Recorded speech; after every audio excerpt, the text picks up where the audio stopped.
जय श्री कृष्णा। राधे राधे। हरे कृष्ण कृष्ण कृष्ण हरे हरे, हरे राम राम राम हरे हरे।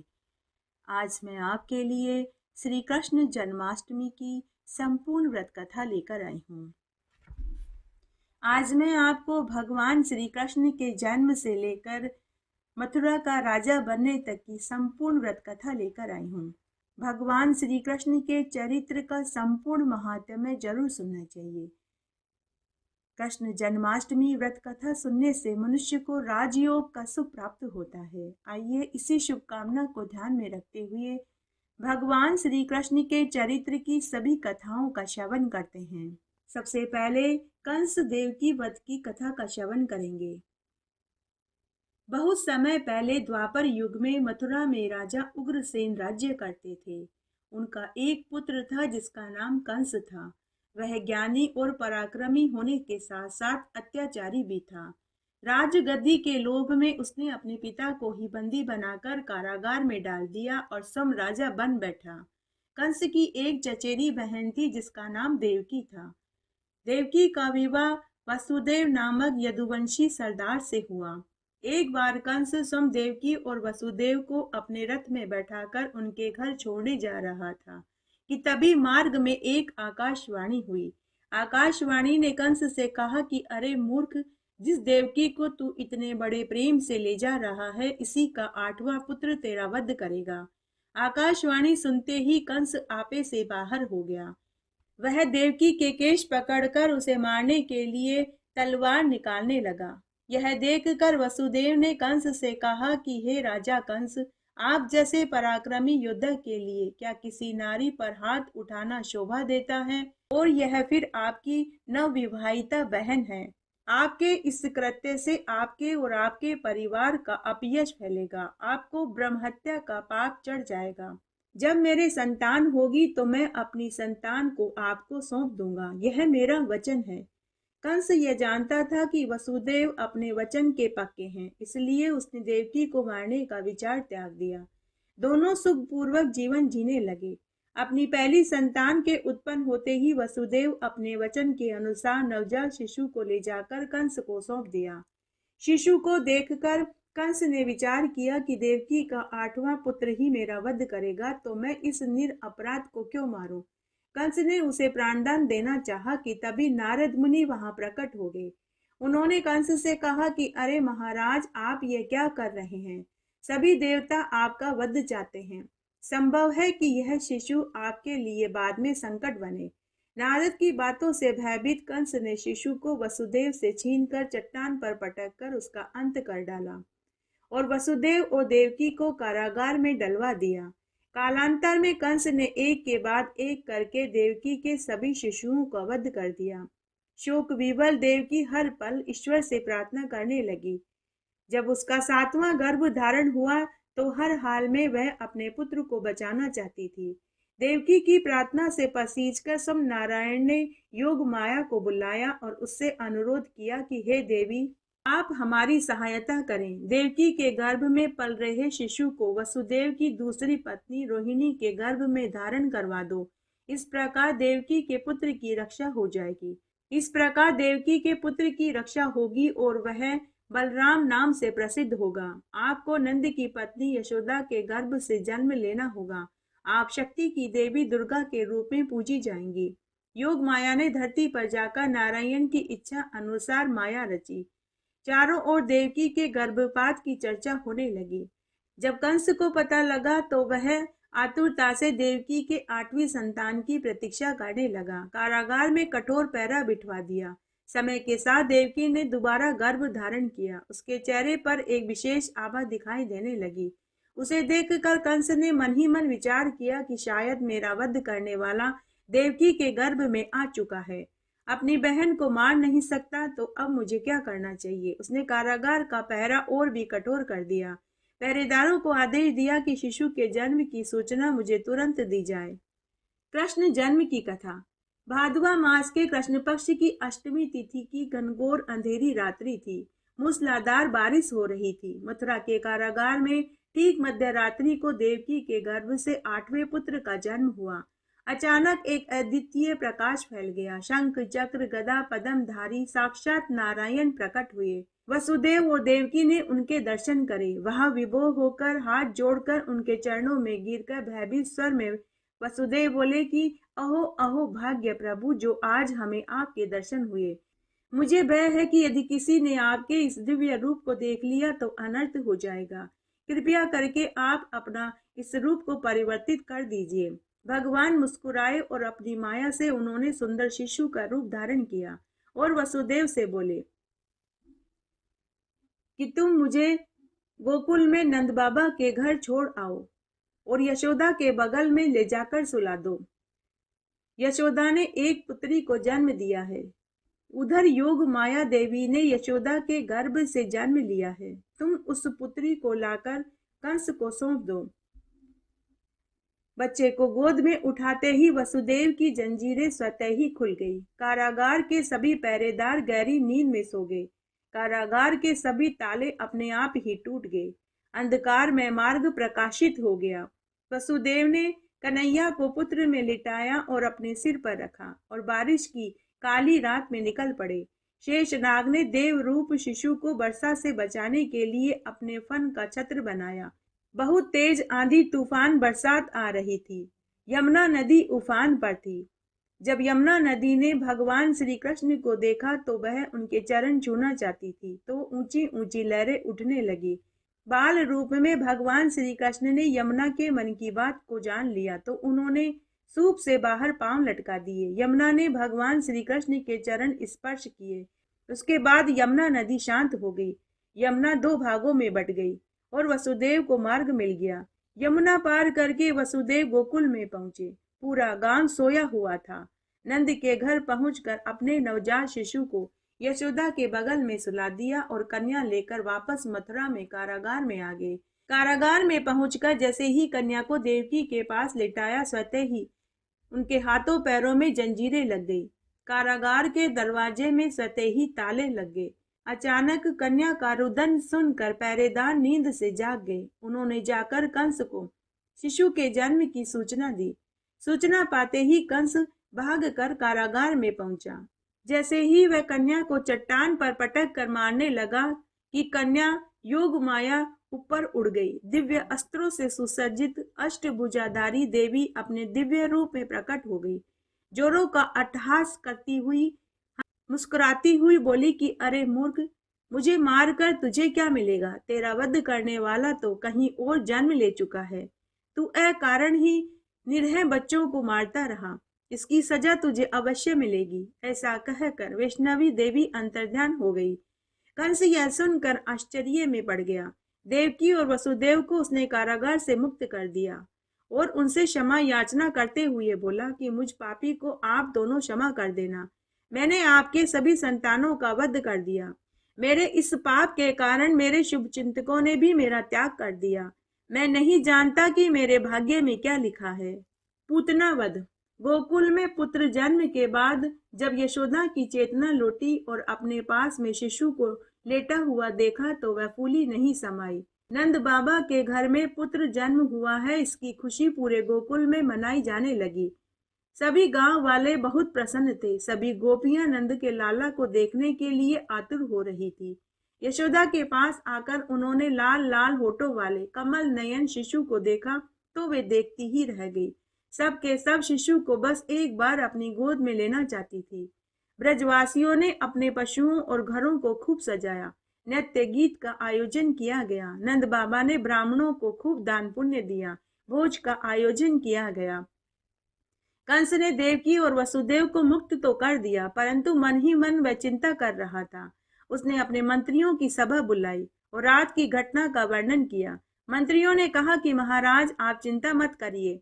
मथुरा के आसपास के शहर और गांवों में जितने भी नवजात शिशु हैं, हम उन्हें ढूंढ कर मार डालेंगे। पूतना इस कार्य को अच्छे से कर पाएगी। पूतना बड़ी ही विशाल भयानक राक्षसी थी। वह आकाश मार्ग से उड़ सकती थी तथा इच्छा रूप धारण कर सकती थी। कंस ने उसे बुलाकर नवजात शिशुओं का वध करने का आदेश दिया।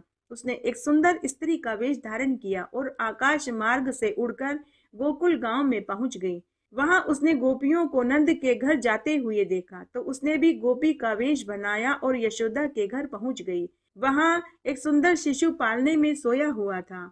उसने शिशु पर प्यार भरी दृष्टि डालकर यशोदा से बोली कि बहन, मुझे एक महात्मा से सिद्धि प्राप्त है। मैं शिशु को गोद में लेकर आशीर्वाद देकर इसे मैं अपना अमृत दूध पिलाना चाहती हूँ। यशोदा ने सोचा कि मेरे पुत्र को अमृत रूपी दूध मिलेगा, इससे अच्छा और क्या हो सकता है। पूतना ने शिशु को गोद में उठा लिया। उसने अपने स्तन पर पहले से ही विष लगा रखा था। जो ही उसने दूध पिलाना शुरू किया, शिशु रूप प्रभु ने दूध के साथ साथ पूतना के प्राण खींचने शुरू कर दिए। पहले तो पूतना चीखी चिल्लाई, फिर उसका पूरा शरीर पसीने से तरबतर हो गया, मानो उसके प्राण ही निकल रहे हों। सहन शक्ति ने उसका साथ छोड़ दिया। वह रोती हुई अपने असली रूप में आकर बाहर की ओर भागने लगी। थोड़ी दूर जाते जाते ही निष्प्राण होकर कटे वृक्ष की भांति धरती पर गिर पड़ी। उसके विशाल शरीर ने असंख्य पेड़ों को अपने नीचे कुचल डाला। रोहिणी और यशोदा अन्य गोपियों के साथ रोती हुई उसके पीछे भागी। थोड़ी दूर जाने पर उन्होंने देखा कि पूतना के निर्जीव शरीर पर उनका पुत्र खेल रहा था। जिस समय प्रभु ने पूतना का दूध पिया था, उसी समय उसे पापों से मुक्ति मिल गई थी। गांव वालों ने उसके विशाल शरीर के टुकड़े करके अंत्येष्टि करी। स्वयं प्रभु के स्पर्श के कारण अंत्येष्टि के समय चिता से उठने वाला धुआं चंदन की भांति सुगंधित हो गया। हालांकि पूतना शिशुवध की इच्छा से आई थी, परंतु भगवान कृष्ण ने उसका दूध पिया था, इसलिए भगवान कृष्ण ने उसे धाय माँ की संज्ञा प्रदान कर दी और उसका उद्धार कर दिया। तृणावत का उद्धार। एक दिन यशोदा मैया कान्हा के साथ खेल रही थी। कान्हा उनकी गोद में बैठे थे। अचानक कान्हा की दृष्टि आकाश की ओर गई। उन्होंने देखा कि तृणावत नामक असुर आकाश में बवंडर के रूप में चक्कर लगा रहा है। वह समझ गई कि यह मुझे उड़ाकर ले जाना चाहता है।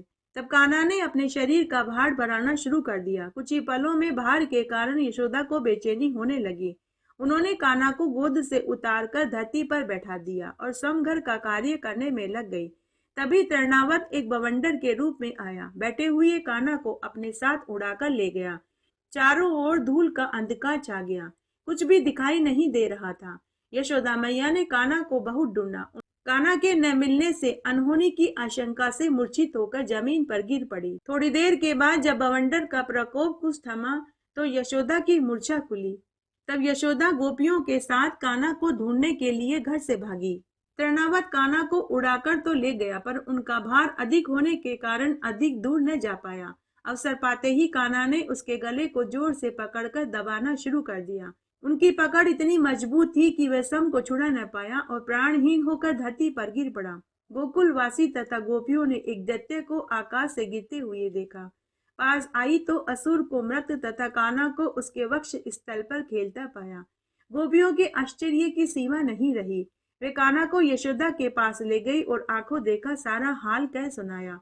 कन्हैया को सुरक्षित पाकर यशोदा और नंद बाबा ने सोचा कि हो न हो यह ईश्वर का ही चमत्कार है, किसी अच्छे कर्म का ही फल है कि आज हमारा पुत्र सुरक्षित है। कान्हा बचपन से ही नटखट थे, तरह तरह की लीलाएं किया करते थे। जब गोपियां दूध दूने बैठती तो धीरे से वे जाकर उनकी गायों को खोल देते। उनके घर से दूध दही माखन चुरा कर खाते, सम भी खाते और अपने मित्रों को भी खिलाते। अपनी चीजों को सुरक्षित रखने के लिए गोपियां उन्हें शिखर में लटकाने लगी। कान्हा कंकड़ से मटकी के बर्तन में छेद कर देते और मक्खन का खूब आनंद उठाते। कभी कभी तो ओंकली पर चढ़कर शिखर तक पहुंच जाते। पल भर में ही सारा माखन खुद भी खाते और अपने मित्रों को भी खिला देते। तब एक बार की बात है, कन्हैया दही पर अपना हाथ साफ कर रहे थे। एक गोपी ने उन्हें देख लिया।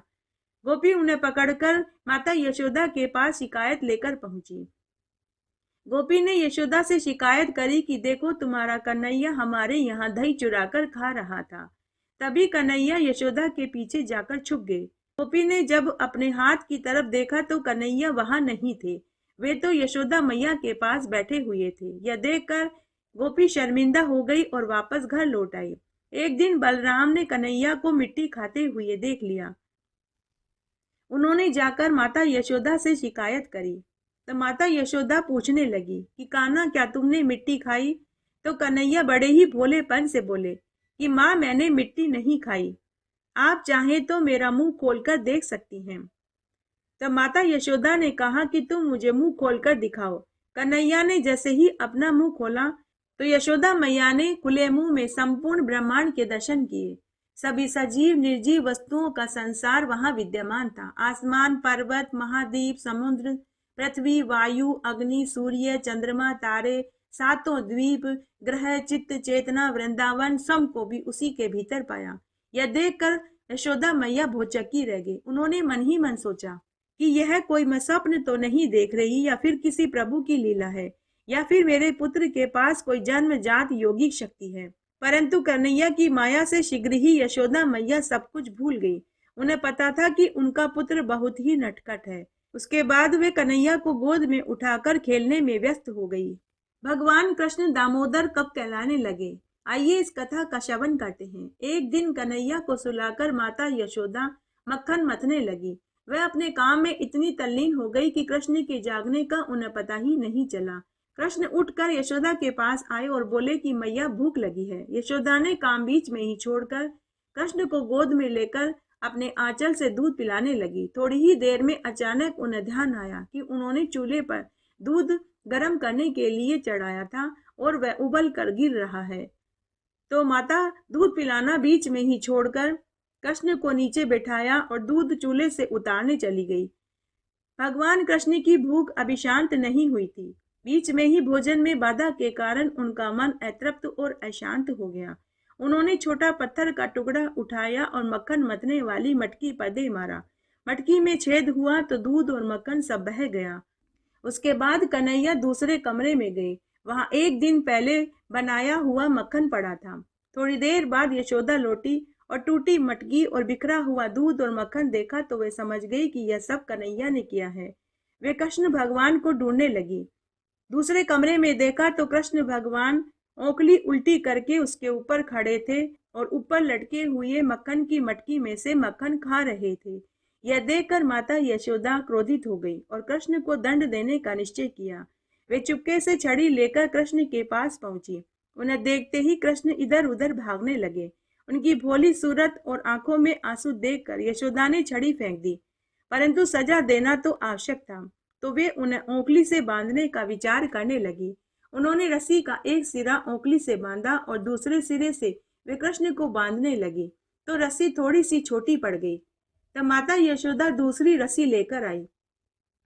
उस रस्सी को उन्होंने पहली रस्सी से बांधा और पुनः वे उन्हें ओखली से बांधने लगी, लेकिन फिर से रस्सी छोटी पड़ गई। ऐसा माता यशोदा ने कई बार किया, परंतु हर बार रस्सी छोटी पड़ जाती। यशोदा को बहुत आश्चर्य हुआ।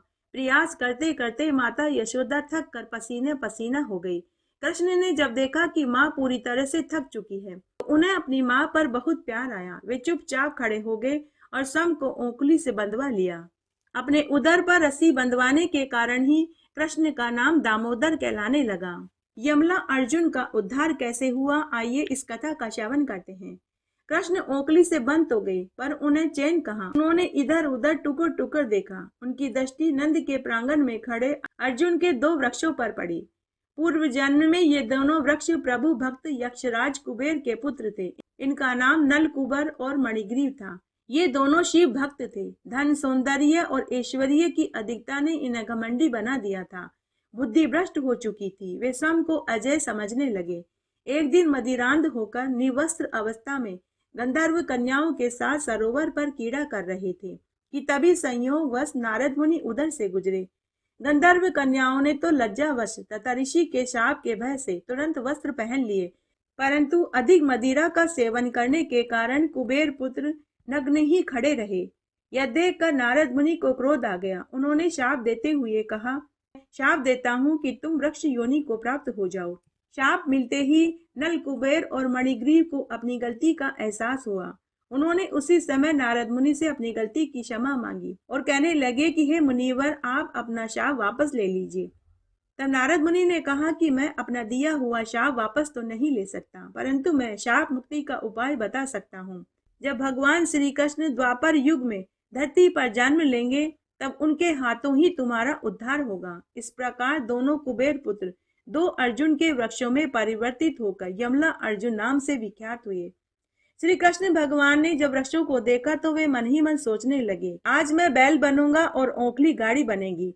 जिसे मैं खींचूंगा। उन्होंने जोर लगाकर ओंखली गिराई। घुटनों के बल चलते हुए उन वृक्षों के पास गए। वे स्वयं तो दोनों वृक्षों के बीच में से निकल गए, लेकिन ओंखली फंस गई।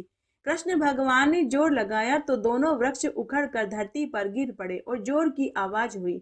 उसमें से दो सुदर्शन युवक प्रकट हुए। उन्होंने कृष्ण भगवान को प्रणाम किया और शाप मुक्त करने के लिए धन्यवाद देने लगे और स्वर्ग चले गए।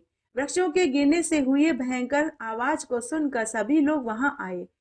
वृक्षों के गिरने की आवाज सुनकर नंद बाबा और यशोदा भी वहां आए। उन्होंने कहा कि यह सब कुछ कृष्ण की करतूत है।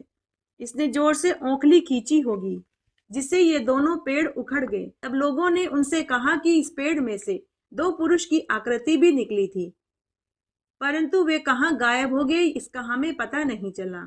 लेकिन किसी ने भी उनकी बात पर यकीन नहीं किया। उसके बाद नंद बाबा ने जब कृष्ण को ओखल से बंधा हुआ देखा तो उन्होंने कृष्ण भगवान के बंधन खोले। गोकुल में श्री कृष्ण और बलराम का बचपन अपनी गोप सखाओं के साथ खेलते कूदते व्यतीत हो रहा था। एक दिन जब वे खेल रहे थे तो एक बूढ़ी महिला फल बेचने के लिए निकली, परंतु किसी ने भी उनके फल नहीं खरीदे। वह बहुत थकी हुई लग रही थी। अचानक कृष्ण भगवान की दृष्टि पड़ी। तब उन्होंने बुढ़िया माँ के पास जाकर कहा कि माँ, मुझे खाने के लिए फल दीजिए। बुढ़िया माई ने तुरंत फल निकाले और कृष्ण की अंगुली में रख दिए। फल के बदले में कृष्ण भगवान बुढ़िया माई को कुछ देने के लिए घर के भीतर गए और एक मुट्ठी में अनाज के दाने लाए। जब तक वे बुढ़िया माई के पास पहुंचे, बहुत से दाने पृथ्वी पर गिर गए। केवल कुछ ही दाने उनकी मुट्ठी में बचे। उन्होंने वही दाने ले जाकर बुढ़िया माई को दे दिए। बुढ़िया माई भगवान कृष्ण के भोलेपन से गदगद हो गई। उसके बाद बुढ़िया माई वहां से अपने घर पहुंची। घर जाकर उसने अपनी टोकरी रखी तो उसने देखा कि वे गेहूं के दाने हीरे मोतियों में बदल चुके थे। यह देखकर बुढ़िया की आश्चर्य का ठिकाना नहीं रहा। बुढ़िया माई दूसरे दिन वापस नंद यशोदा के पास आई और पूरी सच्चाई बताई।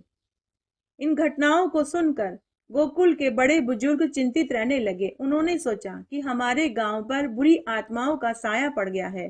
पहले पूतना आई, फिर बवंडर आया और अब यह ऐसी घटना घटित हुई है। आइए अब हम बकासुर के वध की कथा का श्रवण करेंगे। उधर मथुरा के राजा कंस को भविष्यवाणी सताती रहती थी। वे कृष्ण को मारना चाहते थे, परंतु सफल नहीं हो पा रहे थे। उसके आदेश पर एक दिन एक असुर ने बगुले का रूप धारण किया। इसी कारण उसे बकासुर कहा गया। एक दिन सभी ग्वाल बाल अपने मवेशियों को चराने के लिए यमुना तट पर गए हुए थे। दोपहर के भोजन के पश्चात कृष्ण भगवान एक वृक्ष तले विश्राम कर रहे थे और गायें चर रही थी। कुछ ग्वाल बाल यमुना तट पर पानी पीने गए। तभी उन्होंने पर्वत सदृश जंतु को नदी में बैठे देखा। उसका आकार तो बगुले का था, पर मुख और चोंच बहुत बड़ी थी। भय से वे सब चिल्ला उठे। कृष्ण उनकी चीख सुनकर उनके पास आए। पास पहुंचकर उन्होंने उसे देखा। लंबी सख्त चोंच और विकराल आंखों वाला जंतु पानी के भीतर बैठा था। देखने में तो वह बगुला जैसा दिखाई दे रहा था, पर कृष्ण उसे देखते ही समझ गए कि यह छद्म रूप में कोई दैत्य है। बकासुर अचानक ही कृष्ण भगवान पर झपटा और उन्हें अपनी चोंच में उठाकर अपना मुंह बंद कर लिया। यह दृश्य देखकर ग्वाल बाल सभी अचेत हो गए। तभी कृष्ण भगवान ने अपने शरीर का तापमान बढ़ाना शुरू कर दिया। कुछ ही पलों में तापमान इतना बढ़ गया कि बगुले का मुंह जलने लगा। अचानक उसने अपना मुंह खोला तो कृष्ण भगवान बाहर आ गए। थोड़ी देर बाद बकासुर ने अपनी सख्त चोंच से उन्हें फिर पकड़ना चाहा। अवसर देखकर कृष्ण भगवान ने उसकी चोंच पकड़ ली और उसे गन्ने की भांति चीरकर दो भागों में कर दिया। इससे बकासुर की आंखें निकलकर बाहर आ गई। एक चित्कार के साथ वह अपने असली रूप में प्रकट हो गया और उसने दम तोड़ दिया। सभी ग्वाल बाल कृष्ण को अपना नायक मानकर प्रसन्नता से नाचने लगे। आकाश से कृष्ण भगवान पर फूलों की बरसात होने लगी। उसके बाद सभी सखा और मवेशियों को लेकर कृष्ण भगवान गांव में लौट आए। अजगर रूपी अगासर के वध वाली कथा का श्रवण करेंगे। बकासुर की मृत्यु की सूचना कंस को मिली। वह तिलमिला उठा। पूतना और बकासुर का एक भाई और था जिसका नाम अघासुर था। वह भयानक होने के साथ साथ वीर और मायावी भी था। वेश बदलने में दक्ष होने के कारण कंस ने उसे कृष्ण को मारने के लिए भेजा। एक दिन कृष्ण गायों को चराने के लिए वन में गए हुए थे। गायें चर रही थी और ग्वाल बाल सखाओं के साथ खेलने में मग्न थे। खेलते खेलते उन्हें सभी सखा और गायें दिखना बंद हो गई। कृष्ण ने उन्हें पुकारना शुरू किया, परंतु वे नहीं मिले। इधर दुष्ट अगासुर ने अजगर का रूप धरा और मार्ग में मुंह खोल कर बैठ गया। उसका शरीर एक बहुत मोटे लट्ठे जैसा दिखाई दे रहा था। खुला मुंह धरती से आकाश तक चौड़ा था, मानो कोई गुफा हो। तीखे दांत तलवार की भांति लग रहे थे। मुंह के भीतर अंधकार था। मुंह से बाहर निकलती जीभ ऐसी लगती थी मानो कोई लाल रंग की सड़क हो। आंखें अग्नि की भांति चमक रही थी। उसके खुले मुंह को देखकर ग्वाल बाल ने उसे कोई गुफा समझी और उत्सुकतावश तालियां बजाते हुए वे अपने मवेशियों के साथ उसमें प्रविष्ट हो गए। वे तनी भी भयभीत नहीं थे। उन्हें पूरा यकीन था कि कृष्ण उन्हें बचा लेगा। उधर कृष्ण भगवान अपने सखाओं और मवेशियों को ढूंढते ढूंढते अजगर के पास पहुंचे। उसे देखते ही कृष्ण को उसके वास्तविक रूप का पता चल गया। उन्होंने अगासुर को पहचान लिया। वे समझ गए कि उनके साथी और मवेशी इसके घास बन चुके हैं। अगासुर कृष्ण को खींचने के लिए जोर जोर से सांसें लेने लगा। कृष्ण भगवान स्वयं उसके मुख में समा गए। अगासुर ने तुरंत अपना मुंह बंद कर लिया। भयभीत ग्वाल बाल को सांत्वना देकर उन्होंने अपने शरीर को बढ़ाना शुरू किया। वे इतने बड़े हो गए कि अगासुर का गला घुटने लगा। धीरे धीरे उसकी आवाज निकलनी बंद हो गई। अंत में उसका पेट फट गया। सभी ग्वाल बाल अपने मवेशियों के साथ सकुशल बाहर निकल आए। ग्वाल बाल और मवेशियों को भगवान कृष्ण ने जीवन दान दिया तो सभी कृष्ण के कृतज्ञ हो गए। धेनुकासुर वध की कथा का श्रवण करेंगे। कृष्ण और बलराम का बचपन आनंद से वृंदावन में बीत रहा था। एक दिन बलराम के परम मित्र श्रीधामा ने बड़े ही प्रेम और अनुग्रह पूर्वक बलराम और कृष्ण से कहा कि यहाँ से थोड़ी दूर पर ताड़ का एक बहुत बड़ा बगीचा है। वहाँ बहुत मीठे मीठे फल हैं, परंतु उसमें प्रवेश वर्जित है, क्योंकि वहाँ पर धेनुका नामक असुर अपने परिवार के साथ रहता है। वह किसी को भी बगीचे में आने नहीं देता। उसने गधे का रूप धारण कर रखा है और बहुत से शक्तिशाली उसके परिवार के लोग उसके साथ हैं। बलराम और कृष्ण श्रीधामा की बात सुनकर मुस्कुराए और वे उस बगीचे की ओर चल दिए। वहां पहुंचकर बलराम ने फलों से लदे एक ताड़ के वृक्ष को जोर से हिलाया, जिससे सारे फल नीचे गिर गए।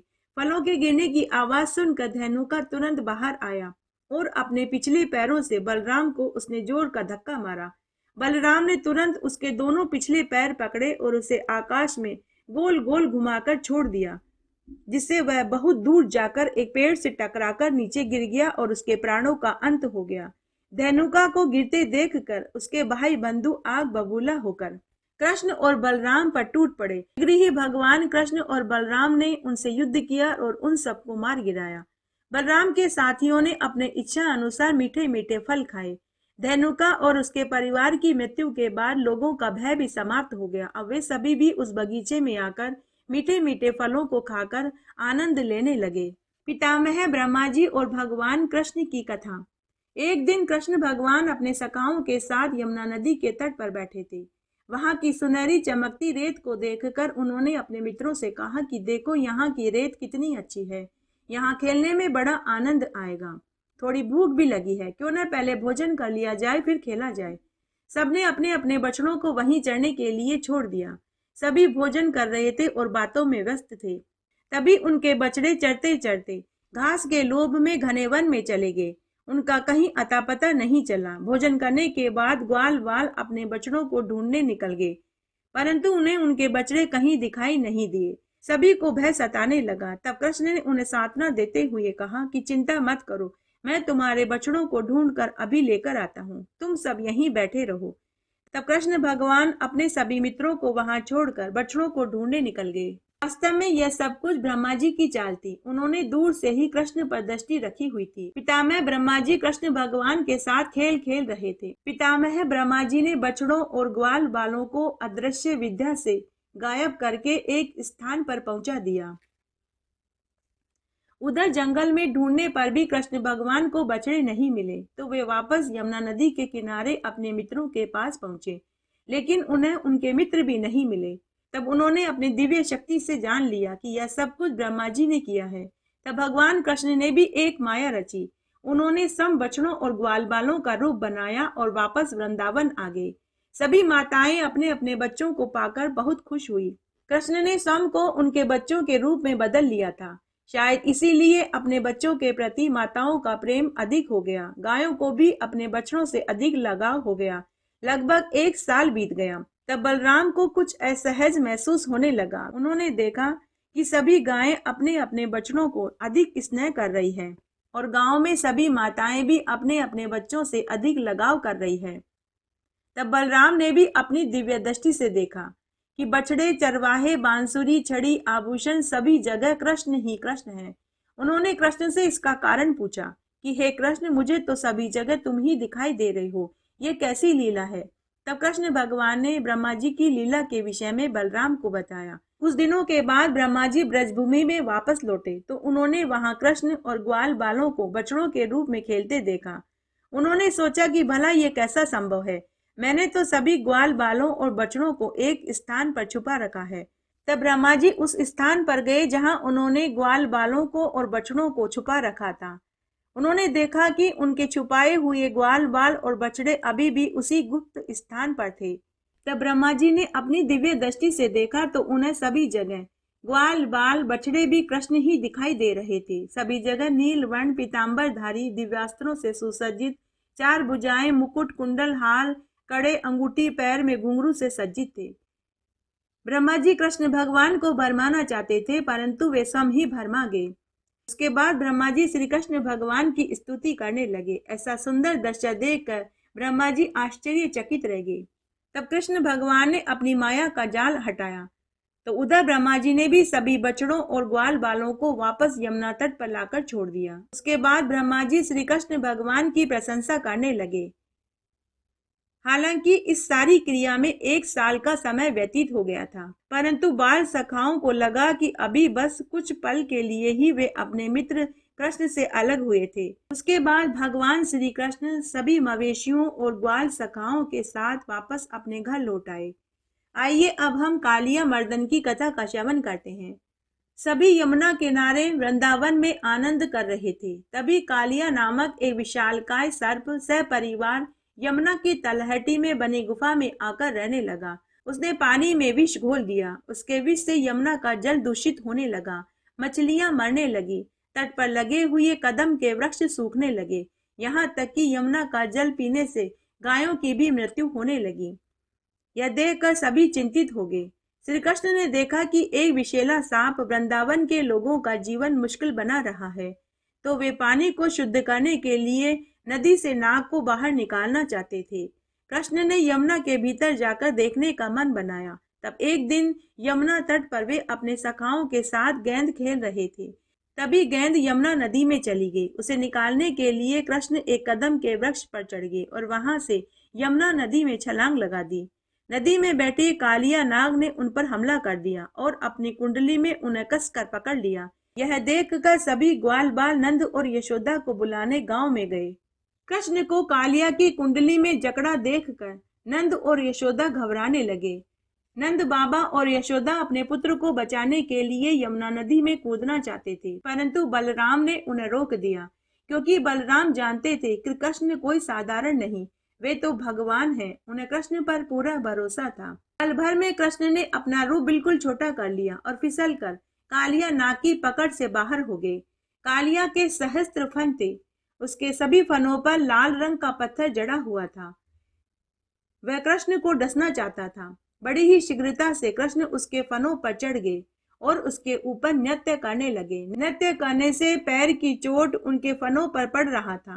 कालिया का फन शत विक्षिप्त हो गया और वह घबरा उठा।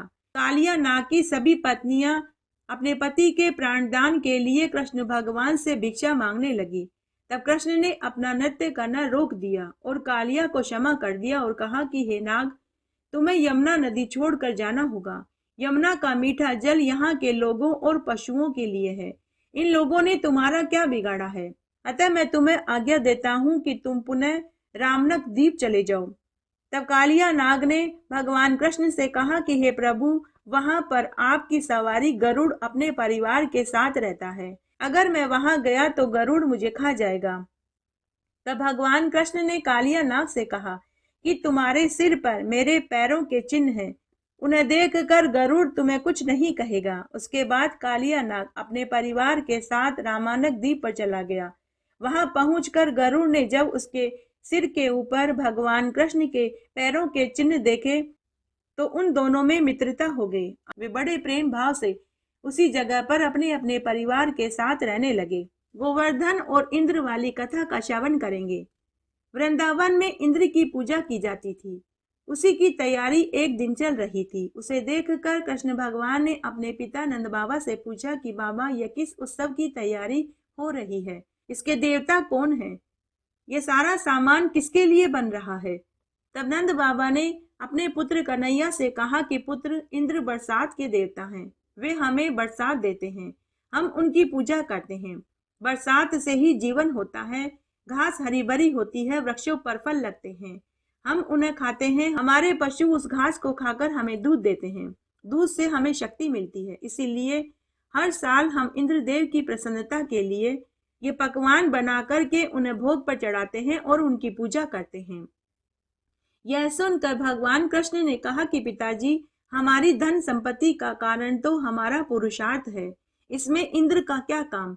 यदि हमें किसी की आराधना करनी है तो गोवर्धन पर्वत की करनी चाहिए, जो हमारे मवेशियों को चारा देते हैं और हमारा संरक्षण करते हैं। कृष्ण की बात से नंद और अन्य गोपियां भी सहमत हो गए। तब सुंदर सुंदर वस्त्रों से सज्जित होकर गोपियों ने दूध, दही, घी बर्तनों में भरकर गोवर्धन की पूजा करने के लिए चल पड़े। गायों, ब्राह्मणों एवं पर्वत को दान दिया गया। गोपियों का विश्वास पाने के लिए अपनी माया से देव रूप धरकर कृष्ण पर्वत शिखर पर पहुंच गए और पर्वत को दिया गया दान उन्होंने स्वीकार कर लिया। इधर इंद्रदेव की जब पूजा नहीं हुई तो वे क्रोधित हो गए। वृंदावन के लोगों को उनके क्रोध का सामना करना पड़ा। भयंकर आंधी और बारिश होने लगी, बिजलियां कड़कड़ाने लगी, ओलों की बरसात होने लगी। वृंदावन वासी त्राहिमाम त्राहिमाम कर उठे। तब कृष्ण भगवान ने उन्हें साहस देते हुए कहा कि तुम सब भयभीत मत हो, तुम सब अपने अपने मवेशियों को लेकर गोवर्धन पर्वत के नीचे गुफा में आ जाओ। यह कहकर उन्होंने पर्वत को अपनी चिट्टी उंगली पर उठा लिया। वृंदावन वासियों ने राहत की सांस ली। 7 दिन तक वे पर्वत के नीचे खड़े रहे, क्योंकि लगातार बरसात हो रही थी। इंद्र यह सब देखकर आश्चर्य में पड़ गए। उनका घमंड चूर चूर हो गया। हार कर उन्होंने बरसात बंद कर दी।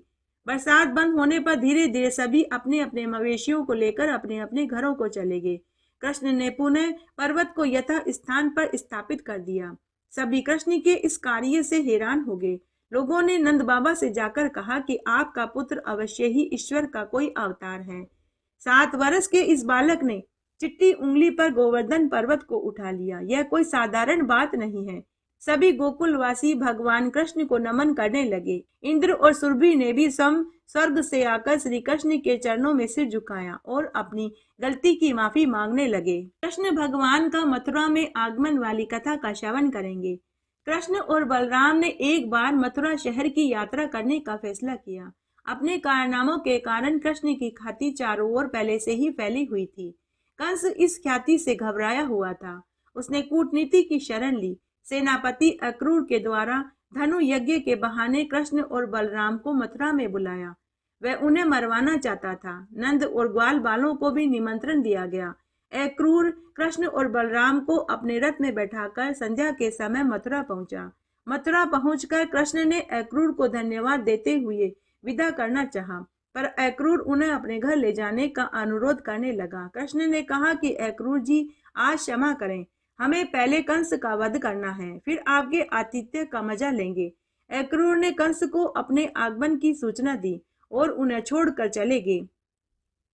अगले दिन कृष्ण और बलराम अपने सखाओं के साथ मथुरा दर्शन पर निकले। मथुरा नगरी बड़ी सुंदर थी। घरों के दरवाजे बड़े बड़े सोने चांदी के बने हुए थे। बड़े ही सुंदर ढंग से उनकी साज सज्जा हो रखी थी।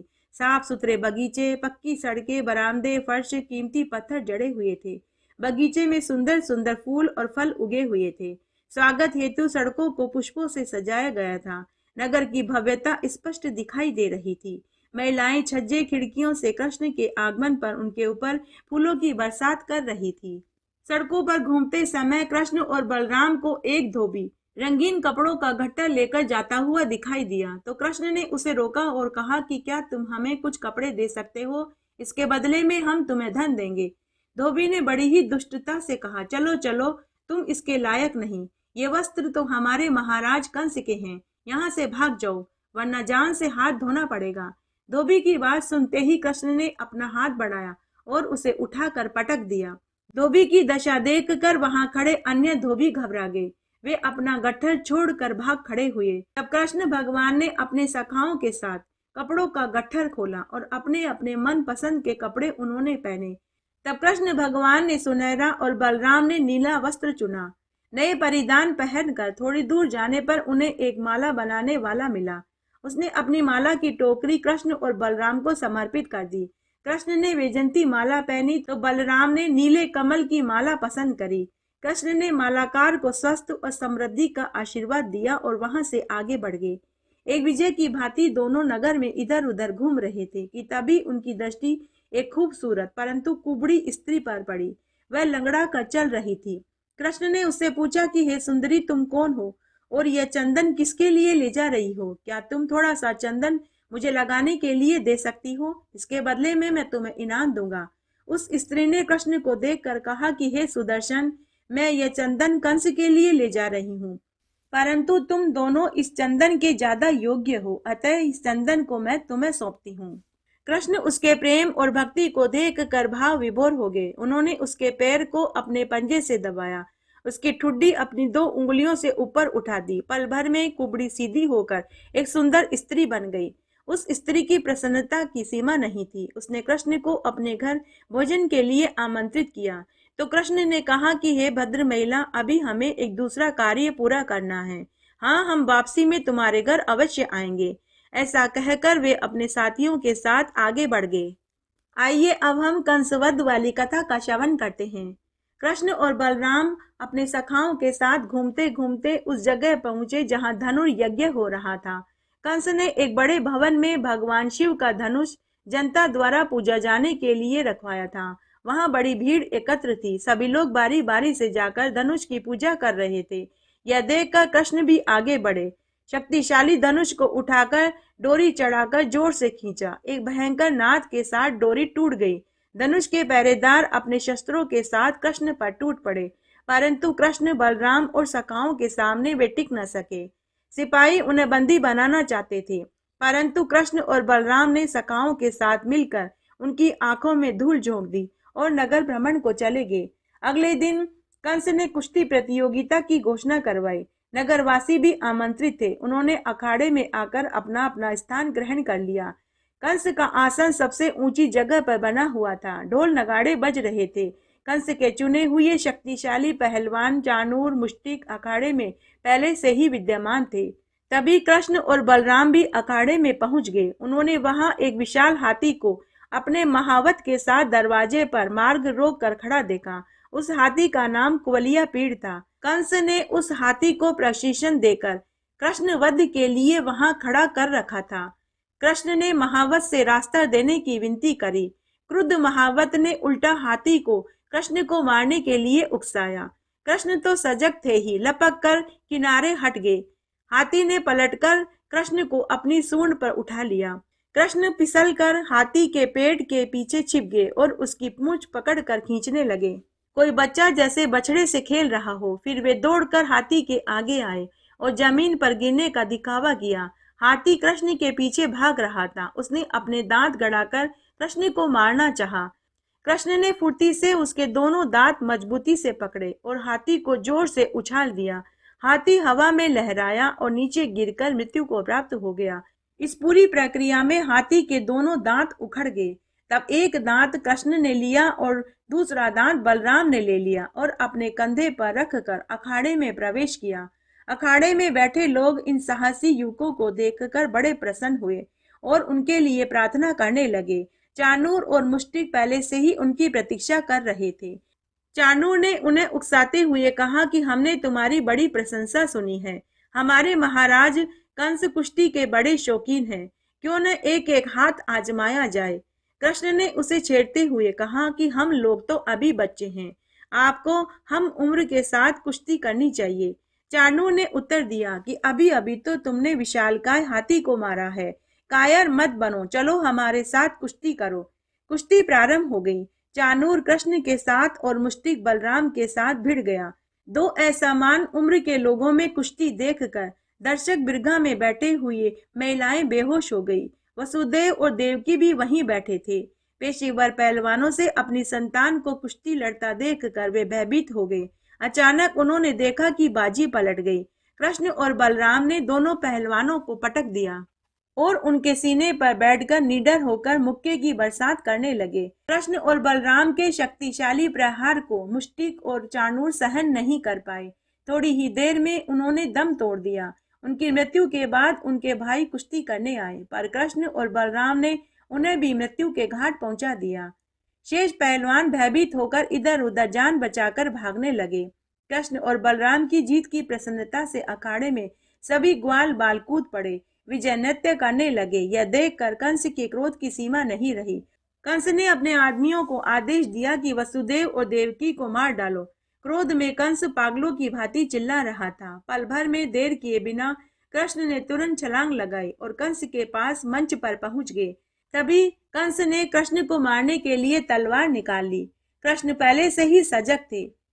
तब कृष्ण ने कंस को वार करने का अवसर दिए बिना ही कंस को मंच से उठाकर नीचे धरती पर पटक दिया और उसके सीने पर जाकर बैठ गए और उसकी गर्दन को पकड़ लिया। कंस का दम घुटने लगा। उसके प्राण निकलते समय कृष्ण ने उसे अपना दिव्य रूप दिखा दिया। वहां उपस्थित लोगों ने उस विहंगम दृश्य को देखा। कंस के शरीर से एक प्रकाश पुंज निकला और श्री कृष्ण के शरीर में विलीन हो गया। कंस को मोक्ष की प्राप्ति हो गई। मथुरा में शांति स्थापित हो गई। फिर भगवान कृष्ण ने कंस के पिता उग्रसेन को मथुरा का राजा बना दिया और स्वयं अपने भाई बलराम के साथ शिक्षा ग्रहण करने के लिए संदीपनी आश्रम में चले गए। इस तरह आज हमने भगवान श्री कृष्ण के चरित्र का जन्म से लेकर उनके राजा बनने तक की संपूर्ण कथा का श्रवण किया। आशा करती हूँ यह आपको जरूर पसंद आएगा। मेरे साथ बने रहने के लिए आपका धन्यवाद। बोलिए कृष्ण भगवान की जय, राधा रानी की जय। आप सभी को जन्माष्टमी की ढेरों शुभकामनाएं। ईश्वर करे आपका जन्माष्टमी का व्रत निर्विघ्न बिना किसी बाधा के पूरा हो। इसी शुभकामना को ध्यान में रखते हुए आइए अब हम कथा का विसर्जन करते हैं। आशा करती हूँ आपको ये कथाएं जरूर पसंद आएगी। मेरे साथ बने रहने के लिए आपका धन्यवाद। आगे आने वाली कथा कहानी के लिए भी आप इसी तरह मेरे साथ बने रहें। धन्यवाद।